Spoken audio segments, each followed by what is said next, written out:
তামিম, জানাই কে তো দেখলাম তুমি তো ঢাকার থেকে আমি এত এত টাকা পাঠাই কি জন্য? তুমি কেতে এই আলো বস্তা রাখছো কেন গাছে ভরা? হ্যাঁ, কেটার কি অবস্থা করছো? হ্যাঁ, দেখছে ধানের থেকে তো ঘাসই বেশি দেখা যায়। চলো সামনে নামার কাঠটা দেখি, আমার তো আবার কেতাইতের অভাব নাই।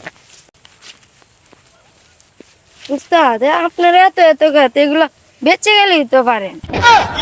আরে, সারা জীবন একটা কথা মনে রাখবা, দয়া খাইলে সারা জীবন খাইতে পারবা, আর জবরে খাইলে তো একদিনেই শেষ, বুঝো না কেরে? তুমি যদি অতটা বুঝদা, তে তুমি আমার পিছে চাতিলে গুরুলা না হইলে, তুমি একটা বন্ধের মালিক থাকলা হইলে, অতটা বুঝবার দরকার না। আয়ো আমার লগে উস্তাদ দেন তো একেতে দান্ডি কেমন মারাইছি। ওই রে, এই দান্ডি তো ভালোই মারাইছো, ইডির মাঝে তো একবার আমার হমান হয়ে গেলছো। ইডি স্টেশন দেও চায় জায়গা উস্তাদ সোমবার সালা কাজ চালা এমনে।